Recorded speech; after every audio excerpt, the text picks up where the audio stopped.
Hello and welcome back to Real Talk. We hope you had a stress-free Thanksgiving break. I'm your host Kelsey, here with Sierra and Aaron. Starting things off tonight, we're going to be talking about daylight savings and the impact that it can have on your mental health. All right, so I don't know about you guys, but I hate daylight savings. I think it's so unnecessary. We're not farmers like we used to be. Get rid of it. Yeah. What's like the historical background behind daylight savings? Do you know? I mean, it's so that farmers would have, more light for their crops and stuff. Right? Like early in the morning. But like, Okay. we don't need that anymore. We need have it. like massive field lights or whatever farmers use. The fact that the sun sets at 4:30 upsets me so deeply. Oh, yeah, I feel it in my core. Yes. It's disgusting. It's very annoying. I was out trying to film a package and the sun was just setting and setting and setting and I couldn't do anything about it. Yeah. Yeah. Yeah, I know for a bi-weekly package, shout out Rachel, they needed to film something outside and it was just like 5 p.m. already and it was like, no way, not happening. But anyway, what is daylight savings actually and what happens with it? So, makes you feel like you lose most of the day. Yeah. Literally, it'll be 4 and I'm like, okay, bedtime. Yeah. Time to go to bed. Like as soon as it starts getting darker, I lose all motivation to be, a person. That is the one positive because I'm a writer that I like writing at night. So it tricks my brain into thinking it's nighttime. So now you're And I'm doing like, more no, work. I got this. Yeah. That's actually a good point. My energy levels are better when it's light out, but my creative mind is definitely more active at night. So it's kind of a toss-up. But what do you think? Like when I go to the library and I go at 3 and I come out at 5, I'm like, wow, I spent all day here. I'm so productive. So I think there kind of tricks me to thinking I did my work when It was just 2 hours. it was just 2 hours, but that helps. But I don't think that waking up in the morning, like the extra hour, I don't think that pro outweighs having the sunset at literally like 5. No, it makes me not want to leave my apartment. I'm like, oh, it's dark out. Why should I even bother going out to meet my friends for dinner or anything? Because it's dark. And it's dark early in the morning if you have to wake up. So it's like the sun's not up. Neither, I shouldn't be up. Yeah. I don't know. It just doesn't make sense to me. I say, farmers, figure out your stuff. We don't need it. I think there's actually one state in the States that doesn't do daylight savings, but I have no idea what it is. Okay, we'll move there then. We'll have to fact check that just in case it's actually not true. I mean, time is a social construct, so I don't know. It could be 1 a.m. right way. now. It's actually not. We're actually living in the Matrix. Yeah. We were born in a test tube, But daylight savings can also bring a lot of seasonal depression. I know I personally deal a lot with that on top of, regular depression. So what do you guys think about that? No, I totally I have the same experience with it because I love the sun. If I can feel the sun on me, I'm happy. It's a good day, and it's just not out enough. And also, it's cold, so even when it's out, I don't want to be outside feeling it because I'm freezing my fingers off. Yeah. But I try to leave my windows open to have the sun as long as I can. Yeah, and since it gets darker quicker, it's easier to feel like you're in a slump. I know after class, I just stay in bed because I'm like, do I want to do this today? Is today the day? But ultimately, I find what helps is finding a hobby. So painting. I know I started painting in 2020, during COVID and all that. So now I've kind of carried that habit with me. So whenever I'm feeling a little down, just take out a paintbrush and swatch a few watercolor paints. It's always fun. Yeah. I have a massive, not massive, it's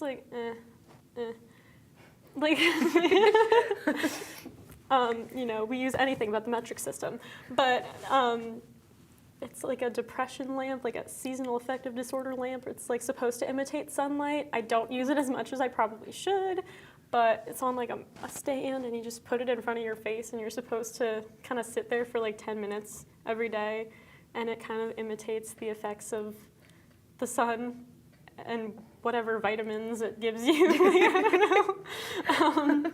Like something science, circadian rhythm, blah, blah, blah, you know? Wait, I'm interested. Is it like, what makes it different from a light? I don't fully know. It's like the... So you got scammed? No, it actually is a scientific thing. Yeah. You know, it's different than just, you know, watching a light bulb. Definitely.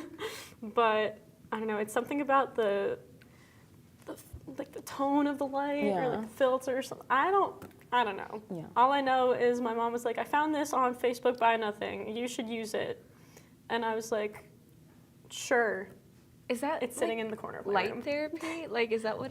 Because I'm not super familiar with it. Like, I guess so. Like an artificial sun. I mean, that could, like, they have like Yeah. suns for like plants and stuff, so like it makes sense we have some for like humans. Yeah. yeah, we need the light too. Come Yeah, on. you know, I'm basically a plant, you know. I eat vegetables. You eat plants, don't eat vegetables. You're saying like plants are cannibal. Yeah. Okay, so we're not going to talk about the fact that I have like one working brain cell right now. Okay, we're not going to. Finals has got the best of all of us. Is this going to be like a productive conversation? I don't know. But yeah, so do you have any experience with seasonal depression, either of you? I feel like I've gotten to a point where I've learned to manage my mental health, especially finding outlets that help me stay productive, stay active, be mindful of like how I'm feeling and managing that before it gets to a point that I feel like I'm stuck. Mm-hmm. So yeah, like I mentioned, hobbies and finding things to do outside your comfort zone, exploring, stepping outside. I'm trying not to go back to my dorm after classes because that just leads to like bed rotting, but we're working on that. You know, it's okay to bed rot. No, every now and then a good bed rot is needed. Yeah. Literally over break, I think I slept for a solid 2 days in total, like over the week. And you know, it's okay. I think after having absolutely nothing to do over break, after being so go during the semester so far with like the shows that I'm involved in and everything, I didn't realize how exhausted and burnt out I actually was. And like on top of it not being warm enough to actually spend time outside, it's just like, okay, I want to cry.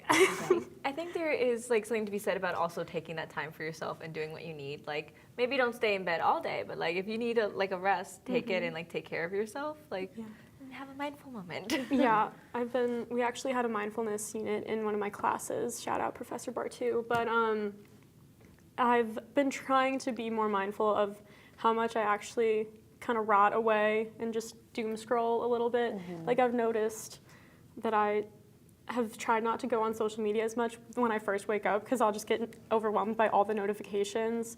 But yeah, like, I don't know, I find myself, like, I bed rot, but then I'm also like, I shame myself for it. And maybe that's bad, but it also kind of helps me be like, okay, get your ass out of bed, like, get your shit done, like, I don't know.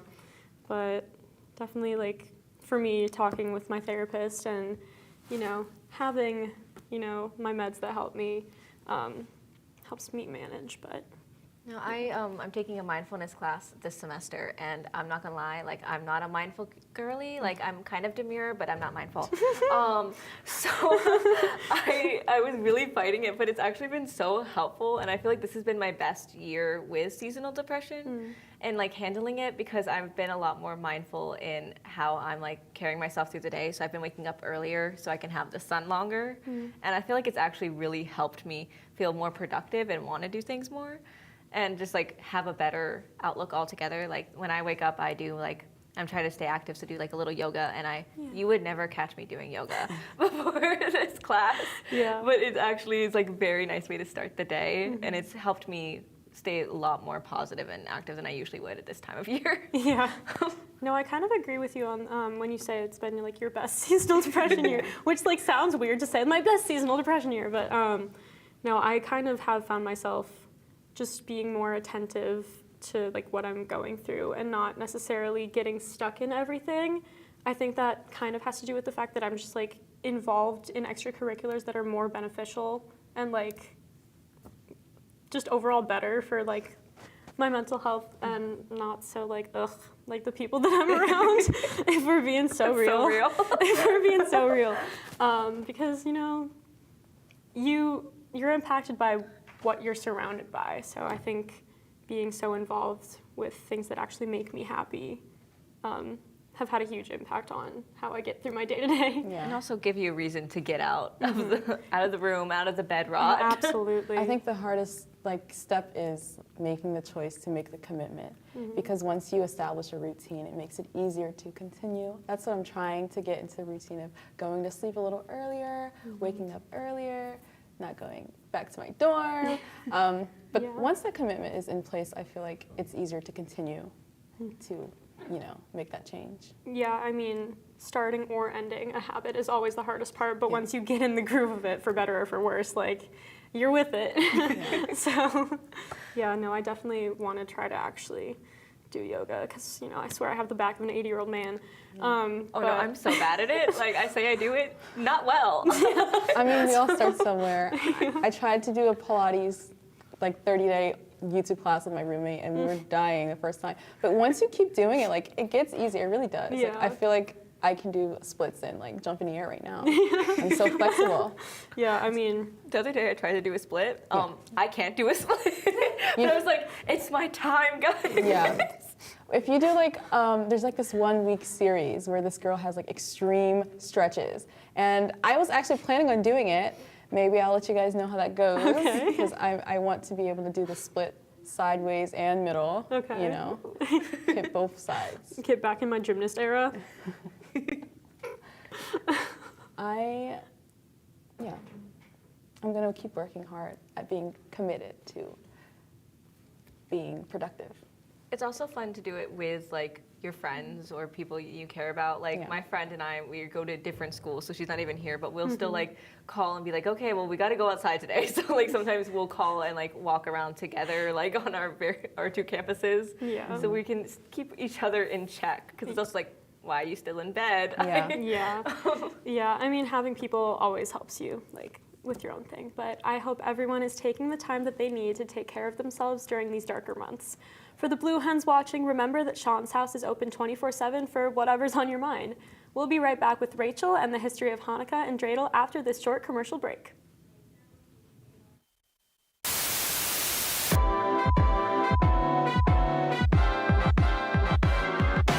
#49 News starts right now. I'm Emma Schneider here with your entertainment news. I'm Laura Daly here with this week's weather update. We could see the clouds are moving in to the area as the night progresses. I went out to find out what students really think. Let's see what students at the University of Delaware have to say. Here's what you can do to keep yourself safe during this holiday season. Sadly, that is all we have for you tonight on 49 News. It's back. We're back. Hence Sport Night, your University of Delaware sports broadcasting show. That team from Boston. Just because they got a leprechaun don't mean they're going to be lucky. How has your experience been playing field hockey here? How magical was the beginning of the season for you guys? Who are you rooting for this World Cup? Probably the USA or Scotland. Watch the play. I don't think I've seen it though. Yeah, you can't guard them. That's not your body. It's her first time in 10 years, so we're kind of at the same level. Welcome to Real Talk. What is the best Halloween candy? You had to play a song every time you came into the room. What song would it be? This movie's bonkers. Let's get right into that. Do you guys like pickles? No. I love pickles. I'm so excited. You see Kanye West as this icon, as this person, and he said some anti-Semitic things. So it's how do you deal with it? There's nothing scarier than a student-run television show with an audience of 13. Do you mean bi-weekly? Don't they look stunning? What? I don't want to hold you back. Ow! What now? McKinley! Shut the hell up! Let me just leave these babies here, Ricky, while I head on up to the saloon for the hour. I'm just gonna. I've been your host, Lauren Kapp, and this is the Bi-Weekly Show.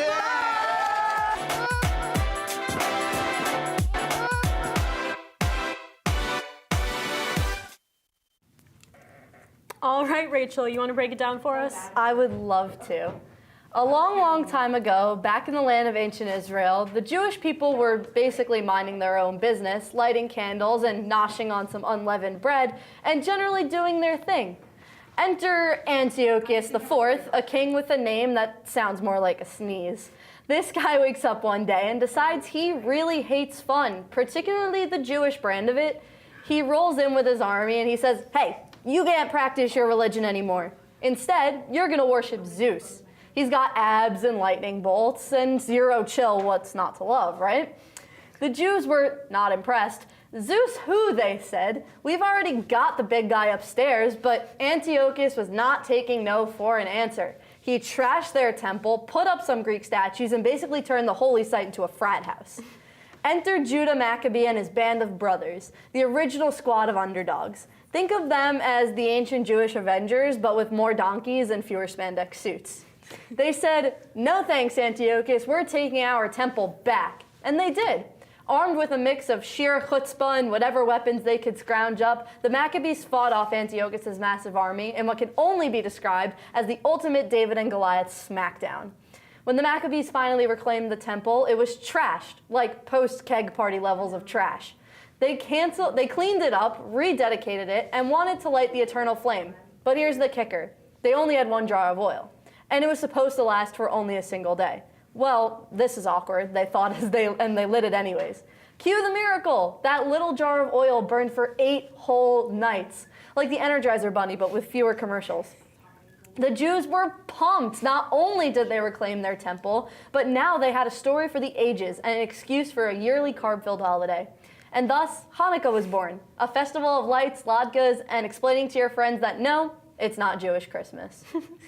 So I brought you guys some candy, and I brought you guys a little bit of fun. Over the holidays, us Jews typically like to play a game called dreidel, which we have right here. It's a little toy that has some Jewish symbols and letters on it. It represents a historical practice where Jewish children would secretly study Torah by spinning a top, which is the dreidel, while pretending to play a game. As studying Torah was forbidden during the time of the Greek-Syrian rule when the Maccabean revolt occurred, which is the story I just told you guys. The letters on the dreidel spell out the Hebrew phrase, a great miracle happened there, which refers to the 8 nights and the burning of the oil. So we're gonna play. I have some of the rules. All players sit around an area, which we are doing right now, and the anti, or the tokens, which I have right here, usually small objects like chocolate gelt, pennies, dried beans or raisins. I tried going to the Dollar Tree, they didn't have any chocolate gelt, so we got Twix instead. They're divided equally amongst all of the players. Players take turns spinning the dreidel. The player with the highest spin has first turn. None is the highest, Gimel, Hand, Shin. I'm gonna go first for this demonstration just to show you guys, and then we'll pass the dreidel around the table. If there's a tie, the 2 who tied spin again. Everyone puts one of their unit of anti, penny, whatever it is, in the center of the table, so you guys can do that now.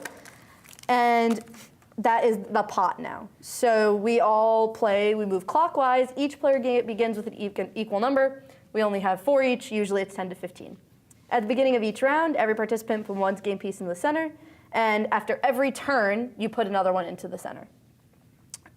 Depending on which side is facing up when the dreidel stops spinning, the player either takes or gives pieces from the pot. If the dreidel lands on a nun, which is this character right here, kind of looks like a gimel, but it's not. If it's facing up, the player does nothing. The play continues and we move on. If you get a gimel, which is this character right here, like I said, kind of looks like a nun, but with a little tail on the end, you take the whole pot. Everyone, including the spinner, puts another unit into the pot. Hey, the player gets half of the pieces in the pot. So if we have an odd number, you're gonna round up and take the higher end of the half. And then Shin is sorry, you gotta put one into the pot. And the game ends as soon as one of the following occurs. Either the sun comes up, all the latkes are gone, or the players decide they've had enough of the game because it does get a little boring after a while. Have fun and happy Hanukkah. So I'm gonna go first. We might play a few rounds and we'll see what happens. Hopefully this doesn't spin off the table. That was pretty good. It does spin forever. I figured maybe in between, if we have time, we'll talk about traditions, but it looks like it's gonna stop. Oh, okay, I got Shin, so I have to put one in, of course, on the first turn. So we're gonna go to the left. So I'm gonna pass the dreidel over to Erin, and Erin's gonna go. Yeah, you can spin it however you want. Good enough, listen, that's okay. You know what? Okay, which one is this one? That is Shin, so you also have to put one in. No! So now it's Kelsey's turn. I don't think I've played this since elementary school. I feel like a bad Jew. That's the common consensus with this game. That was a good spin, though. Everyone thinks that the game is like, we play it all year round, but we really only play it on Hanukkah. What'd you get? You got a none, so you do nothing. Okay. You just pass the dreidel on to Okay. the next player. I'm feeling so lucky. Let's see it. I think you're gonna do great. Oh boy. What'd you get? Gimel! You were feeling lucky, What so do you I get to get? take the whole pot. Oh my goodness. And then everyone has to put one in so that the game can keep Okay. playing. So I will take that. We could probably go around the table one more time. Let's see what happens. I'm the worst at this game. Every single time I play, I'm the loser, the big time loser. And sometimes we play with money. Oh, that sounds fun. So it's, like a little Jewish poker. Yeah, a little bit. Oh, Gimel, look at that. So I'm gonna take all of those, and then everyone puts one in again. All right. So now this goes back to Erin. Okay, I have nothing left to give. I can't speak. What you got? Shin, so you would put one in, but we'll just keep moving. Okay. When you play with your family, sometimes you do the thing where it's like, oh, we'll donate it to you, but you gotta pay me back at the end. And then everyone, hey, so you take half. Okay. So you get 2. And then everyone put 1 in. Okay. Imaginary. Yes, imaginary. We'll do a donation, say, hey, you gotta give that back to me at the end of the night. Shin, put 1 in. Oh, you're quickly losing that pocket. You're quickly losing. All right, we're gonna go one more time here. Okay, we're gonna go one more time. Let's talk about some traditions. So personally for Hanukkah, my family cooks a lot of food, a lot of food, a lot of good Jewish food, and I got gimel. So I get to take the whole pot once again, and everyone put 1 in. I'll leave that 1 in there for you. So that one's yours. And then, Erin, you can go again. We cook a lot of food. We light the menorah, which is, I call it a fancy candle holder. What'd you get? Shit. Okay, we'll just keep passing it and we'll just keep talking. I'm lucky. It's basically like every night you light the menorah and it represents one of the 8 nights as the oil burned. And you say prayers around the menorah. She got none, so we keep passing. You say prayers around the menorah. The first and the last night have an extra prayer. Okay, so That's put 1 in. Yeah. The first and the last night have an extra prayer to represent the first night that we didn't know it was going to burn, and the 8th night, the ending of the burning of the candles. Oh, I didn't know that part. Did you not? I just know the basic. The basics. The basic ass. Most people do, and like I said, none. Like I said, it is not Jewish Hanukkah or Jewish Christmas. It is Jewish. It is Jewish Hanukkah. It is not Jewish Christmas. We actually do get presents, but it's only 1 per night. Okay, guys, I knew this. That's hay. So you get to take half. Look at that. She's getting them back. So you get 3 because it's round up. Yeah, you take 3. So I don't know about anyone else. Kelsey, you celebrate Hanukkah. Do you have anything fun that your family gets to do? I mean, I'm 50%, exactly. My DNA says so. But I also say I'm Jewish because we don't we're not religious. Is this half? Yeah. Okay. So you take 1. So everyone put 1 in just because we're running low so here. My mom makes latkes. My dad. I light the menorah. I light the menorah with both of my parents, my divorced parents. I go between houses. I'm like, hey, want to light the menorah? And they're like, yeah. Yeah. Yeah. So I have a mini menorah that I brought to school with me with mini candles, mini. Oh, that's so fun. It's this big. Oh, Gimel. I get it all. Everyone put 1 in. Oh, sick! Gimel. Oh, sick.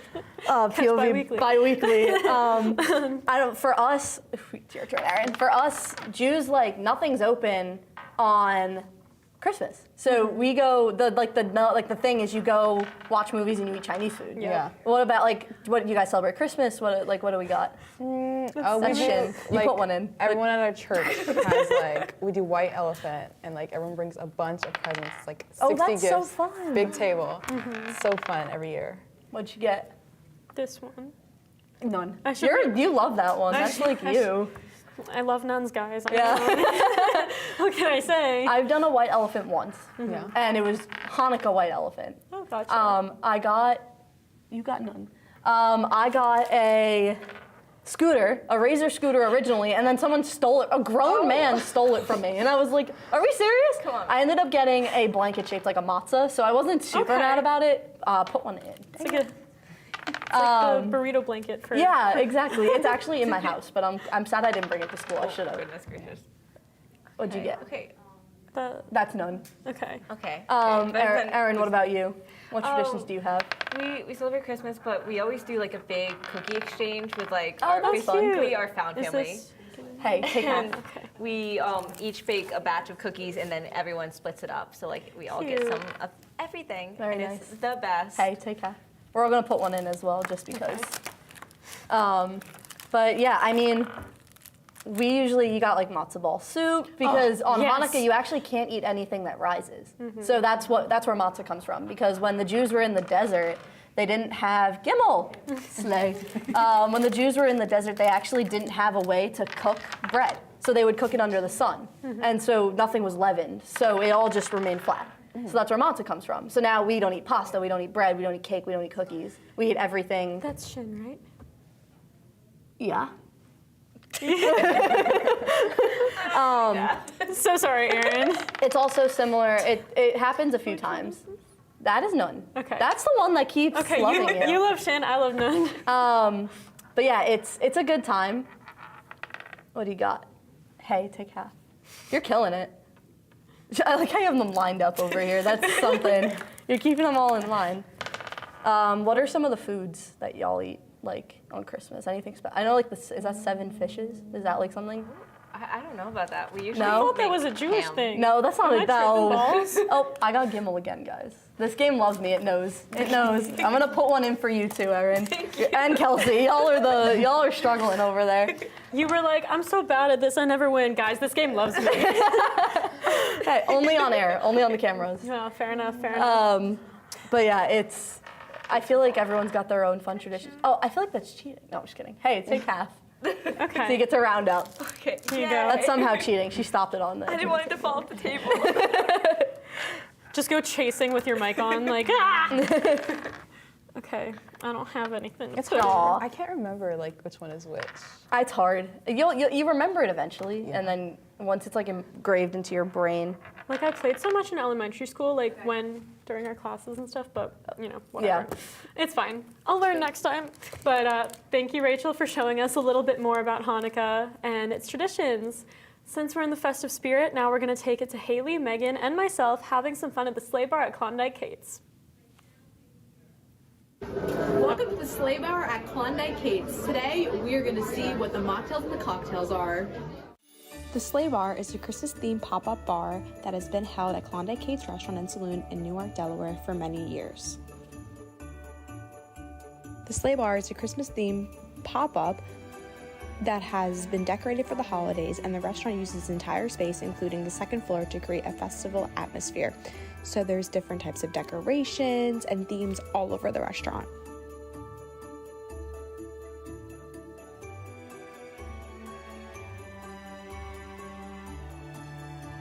Here is one of the main decorated rooms where you can take a photo with the sleigh with all of your friends.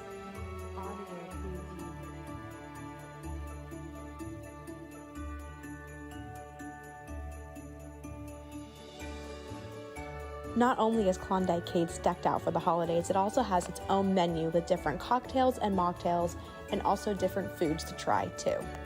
Starting off, we have the garlic soul rolls, and here's Megan and Kelsey who will be trying the cocktail drinks today. Megan got the peppermint luhu, and Kelsey got the gingerbread espresso martini. The peppermint luhu is a chocolate drizzled glass with Harincho's Repo, peppermint schnapps, cold hot chocolate garnished with whipped cream and a mini candy cane, and the gingerbread martini was Tito's Tia Maria coffee liqueur, orange espresso, gingerbread syrup, garnished with the dusting of gingerbread.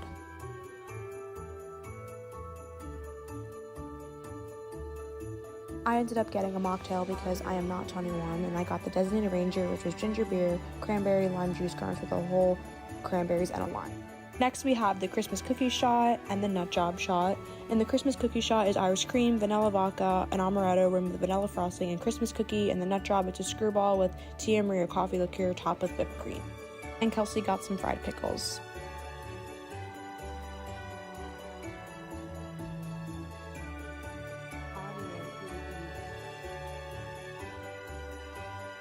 Thank you guys for coming around at the sleigh bar with us. Hopefully you'll get to experience some of their mocktails or cocktails if you're 21, and some of their holiday foods.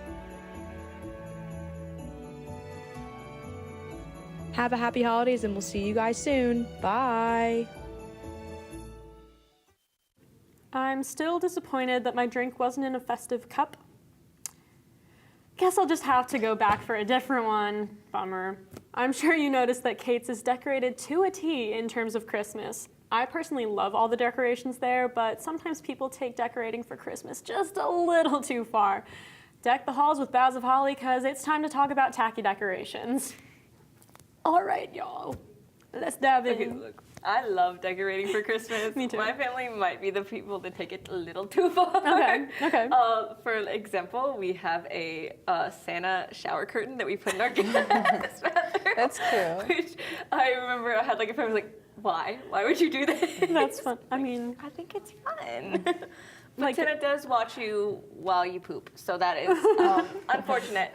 But you know, he sees you when you're shitting. You know? So is the Santa on? So it's on the outside of the shower curtain, not looking in. Well, that would be worse. Yeah, that would. He really sees you when you're. What else? Unpopular opinion. I don't think tacky Christmas decorations exist. I think agree. that You know what, you can get as tacky, you can get as simple, modern, beige mom as you want. But, you know, Christmas is all about colors and celebrating the holiday spirit and all that. So I don't think that you can get tacky when it comes to Christmas. No, it's what brings you joy. Yeah. Like, I know people who do all kinds of different trees. Like, my dad's house, we have 4 different trees and, like, one for, like, each category. So he really likes this gold tree that's, like, only gold ornaments. We have one with the ornaments I made when I was little, and, like, one with just things related to drinking by the bar. Yeah. So, like, and I think they all are just so fun to have. When I was little, I had a dog tree, and it was bright purple, and it only had dog ornaments. Aww. And it's just like, it's so much fun to decorate it and personalize it to like who you are. Yeah, it just makes me so happy. Like, I don't know. I agree with you. Like, it's never. Like, I would never wear the vibe of a Christmas sweater any other time of the year, but around Christmas time, catch me wearing the, like, kitschiest, tackiest, like, whatever, and I could not care less. It makes me so happy. Like, Justin Bieber Christmas album on repeat, like. I think it's the time of the year to, like, be creative with the colors and, like, the red and everything. It's just so festive. It just makes I think Christmas is boring without, like, the tackiness. Yeah. There is one decoration I have seen that I do not love. Okay. And not necessarily my neighbor, but they're like a little down the street from us. And every time we want to go to the grocery store, we have to pass their house. The skeletons are cool. They have a bunch of skeletons in the yard with little Santa hats on. Yeah. They also have a hearse. I feel like that's not related to this, but I feel like I need to share that. Okay. But lately they've been putting out like this Satan statue. Which is good. Really, it's creepy actually. And at night you just see the red glowing eyes like staring at you. Like Krampus. It's not even Krampus, it's just Satan. Yeah. It's huge. All right. They slap like a Christmas hat on him or what? No. Do you guys see those skeletons with like the 60-foot skeletons with like the Christmas hats on them? Yeah, they have those. Yeah. Do you think that's... Okay, so like on the one hand, I guess it could perhaps be giving The Nightmare Before Christmas, but on the other hand, no. They just forgot to take down like Halloween and just like... I mean, it must be easy though. Yeah, just keep it up, put a hat on. Yeah. I bet it was like a lot of work to put it up, so might as well just like keep it until as long as they can. Yeah. I don't know. I don't know. Christmas skeletons, like, no. Yeah, like, I like horror and all that, but I have a line, I think. Yeah. And Christmas is, like, such a happy holiday that I don't want to see, like, a corpse. Yeah. I mean, I love Halloween so much, but Christmas is, like, a cuddly, like, warm holiday. And I don't want to cuddle a skeleton. Yeah. That's just not, personally, you do you know, if you're into grave digging or whatever, like, whatever, go off. But anyway. What do you guys think about I don't know if you guys know what I'm talking about, but there's like, as seen on TV, the little lights that have like they're like pokey and they're pokey. Are like LED and they reflect off the houses. Oh, I know what you're talking about. Wait, like the ones that are kind of just like the... It's like a projector. Yeah, it's like a projector. And it goes like... Do you guys like those? I think I do. I think they're kind of a little lazy, I'm not gonna lie. Okay.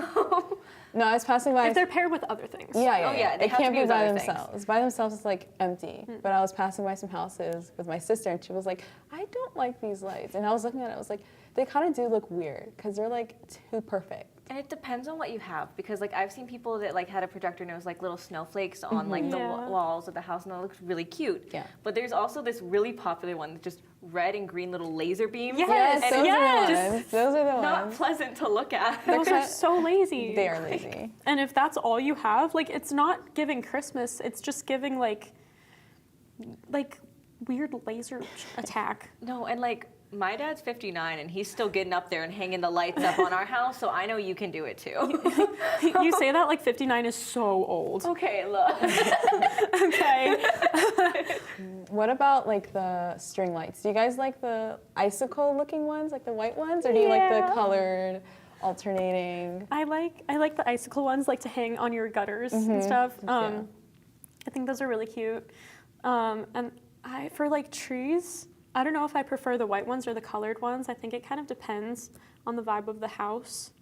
But I don't know, Christmas, like the lights just make me so happy, no matter what they are.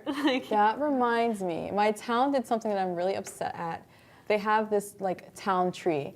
And the past years, it's been like a real beautiful big tree, but like recently they cut it down and they replaced it with this boxy triangle, like pyramid tree. And it's like no leaves, it's just lights that like is a triangle. I think I know like what you're so I'm like, about. Why would you do that? Like it was such a pretty, maybe there might have been like environmental issues or whatever, but maybe like. it was diseased or something. Yeah, maybe the tree was like bound to fall, but like I was so disappointed going back home and seeing that tree there. Because it was like, do either of your guys' towns put up like the snowflake lights like on all the lampposts? Yeah. Because it's or like so much candy fun canes or something. It's so cute. It is so cute. I love the lights. Like my mom and I always put up them in our bedrooms, like around our window frames. Yeah. And it's just so nice. Like it's extra festive. So Gilmore Girls coded. Like, just my town has this thing called Dickens Village. I live in Maplewood, New Jersey. SZA went to my high school. Shout out. But I live in Dickens Village. Okay, take two. So, in like the little center of our town, kind of by the train station, there's a mini village set up only around Christmas time with like mini houses with different themes inside. So there's one's like a butcher with like drying meats or whatever. That one's kind of weird, but like one's with like a mini tree and like little kids standing around it, which like describing it right now sounds kind of creepy. It's not. It's very cute. There's like a greenhouse and I don't know, a bunch of just little houses, and it's so cute because like all the little kids are like, oh my God, mommy, look, there's a little house. And like honestly, I would still be like that. I would be like, oh my God, Mom, look, it's a little house. I love seeing towns putting in effort to Christmas. It just makes it so much like homier to see like all the lights and celebration. Yeah, I mean, I think Hallmark movies are really cringy, but I like feeling like I'm in the town of one, if that makes sense. Yeah. Look, I think Hallmark movies can be cringy, but do I watch them every weekend when they come out? Yes, I do. I just saw the Kansas City Chiefs one. Very good. Would recommend. Very cheesy. Tune in to Bi-Weekly on the 10th for my cheesy Hallmark style package. Just saying, falling for you for like the tree. Small town boy meets big city girl. Just shout out, self promo. Just saying. Is there any like Christmas foods? Do you guys like eggnog? Depends.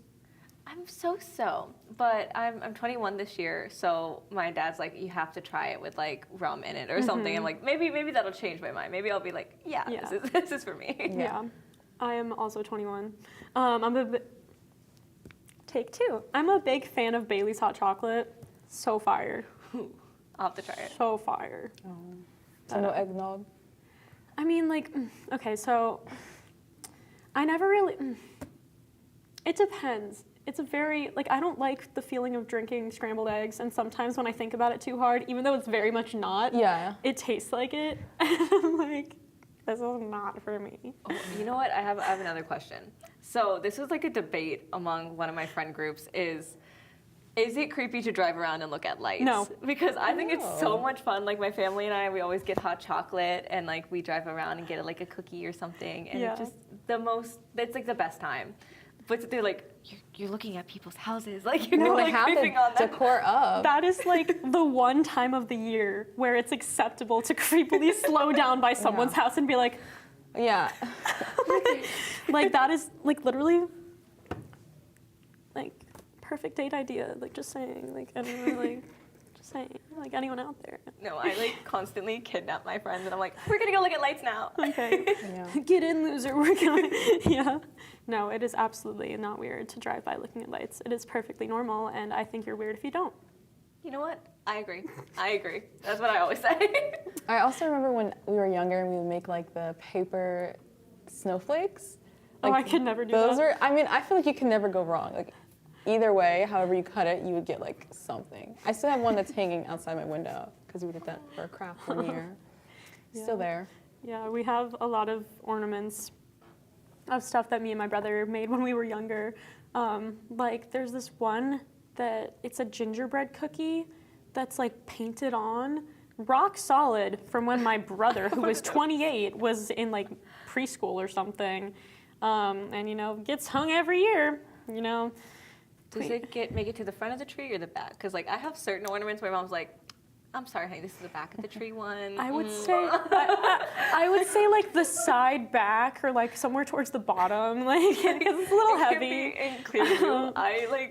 I overrode her this year and I was like, this one where the snowman looks like he has black eyes because there's like a purple eye and a pink eye with little light bulbs in them, and I'm like, front and center. It's all good.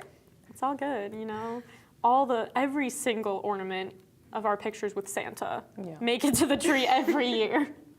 So you guys have like festive ornaments, like no like sets, ornament sets. You know, like trees that are like unified.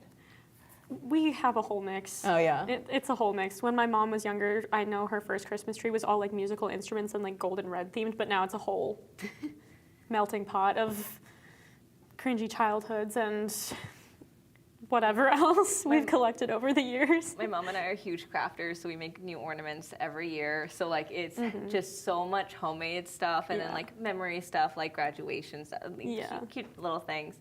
And then my dad's like very uniform. Yeah, at my dad's house we have like the basic typical ornaments, and then my mom has all the fun ones because, you know, divorce.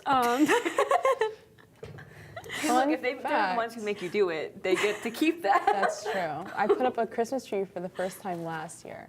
Like before that, we've never had one. So really? That was exciting. Wow. Yeah. Okay. So well, congratulations. Anyway, if anyone wants to drive around looking at Christmas decorations sometime, call me. But have you ever stopped to think about what goes on behind the scenes of one of our shows? Well, our two lovely executive producers, Megan Ciano and Haley Katz, work their asses off to get things running smoothly. Lucky for you, you're about to get an inside scoop meeting them. Hey everybody, I'm Haley. And I'm Megan. And today we're going to do Meet the EPs along with some fun holiday baking. Who's excited to make some cookies? What are your names, grades, majors, and hometowns?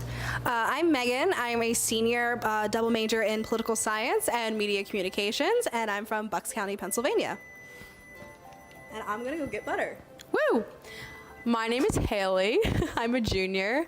My major is speech pathology with a double minor in disability studies and educational studies, and I'm from Old Bridge, New Jersey. And Haley, what made you join Real Talk? So it was my freshman year, and I knew I really wanted to get back into TV stuff because I loved doing it in high school. And I was hunting for a club, and I found them at the involvement fair my freshman year in the fall semester, and I fell in love with Real Talk, and I've loved it since the beginning and still love it, and we're doing packages and stuff every day. What about you, Megan? So funny story, I joined Real Talk because my boyfriend was the EP and they needed a lot more people. So I started on bi-weekly and he was like, hey, I need another person for tonight, and I kind of just stuck there. So funny story, didn't end up being here, but happy I ended here. What's your best Real Talk memory?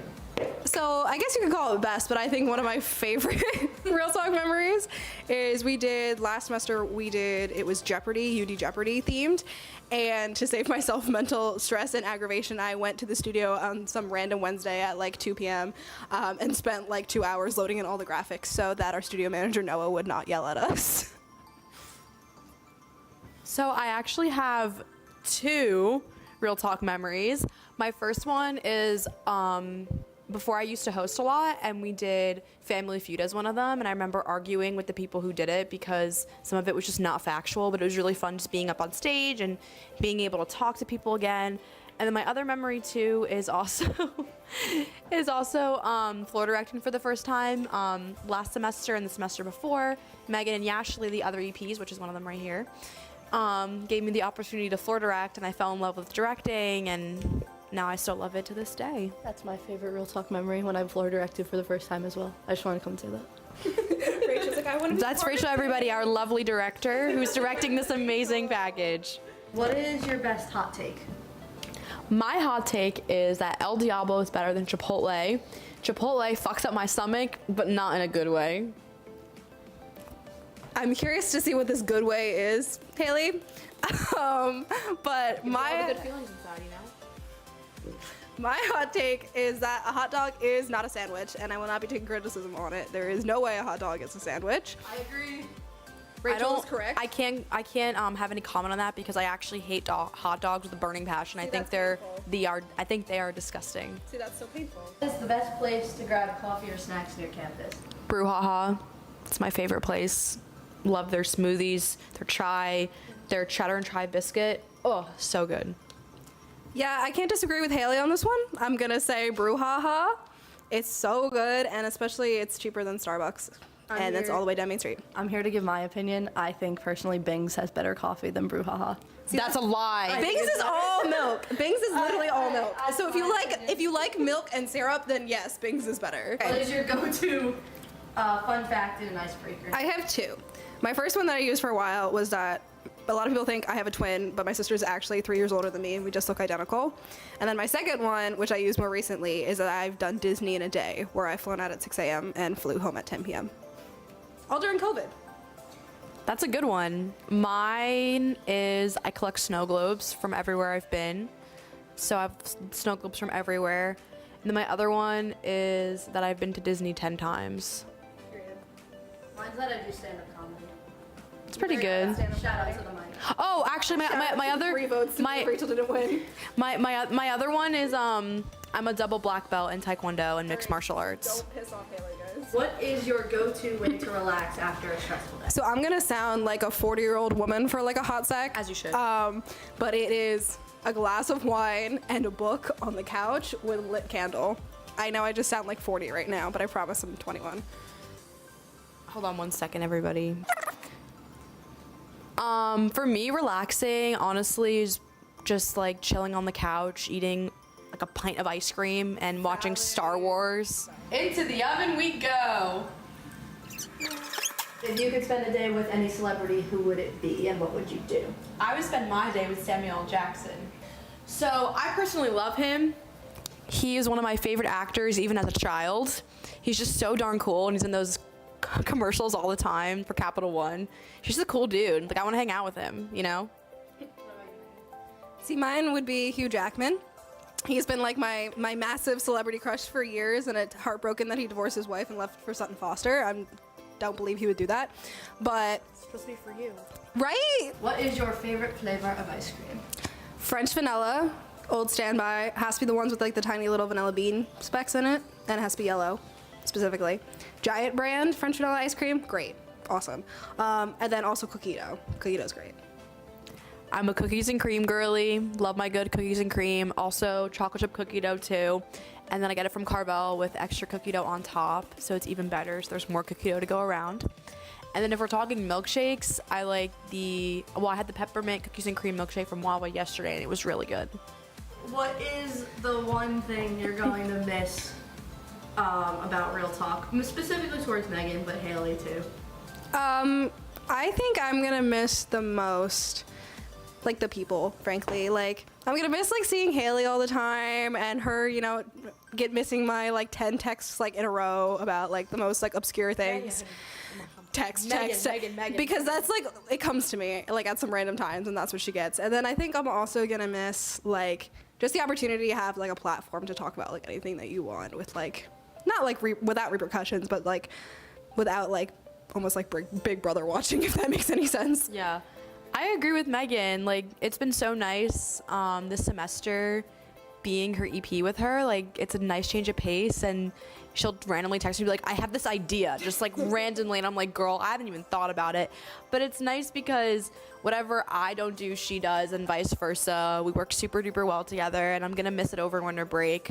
Also, just being able to do creative things that I can't do on my regular day-to-day because communications is not my major, but I love doing it anyway, so that's what I'm gonna miss, and just seeing everybody every 2 weeks, and it's like a reliable thing, you know? Real Talk Meet the Cast, Part 2. Done. You heard it here, folks, and so are the cookies. Done. So much love for our EPs and everything that they do. Now, for the first time on Real Talk, we're going to be having some live music with our very own Jordan Miller playing guitar. All right, so before I start, this first song is Are You Gonna Go My Way by Lenny Kravitz. I could have seen him live, but it was Halloween weekend, so I had a tough choice to make. But, so yeah. So I figured if I can't see him live, I guess I'll just play him live. So, here we go.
All right, so before I start this next song, I just want to give a quick shout out to the band on my shirt, Arkham.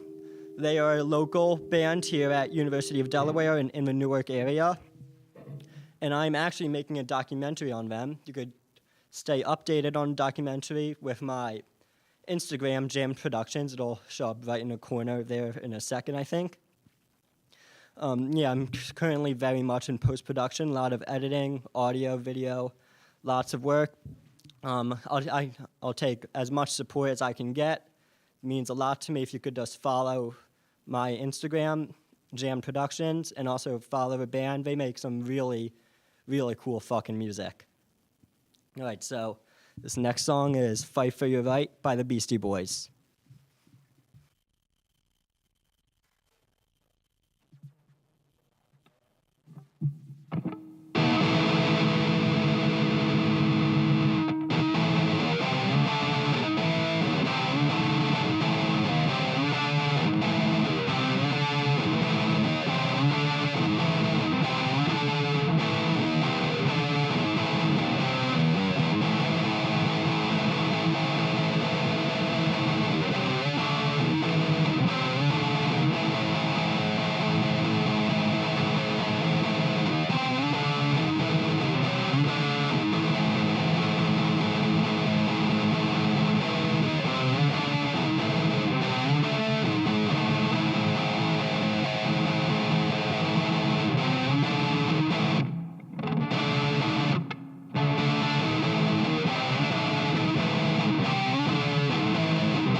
Thank you very much. All right. Thank you so much, Jordan. That was great. Well, that's a wrap on season 5. For you, I hope you have a wonderful rest of 2024 and a great holiday season. For me, I'm going to go back to stressing about finals. Until our next talk, keep it real out there, Newark. Bye.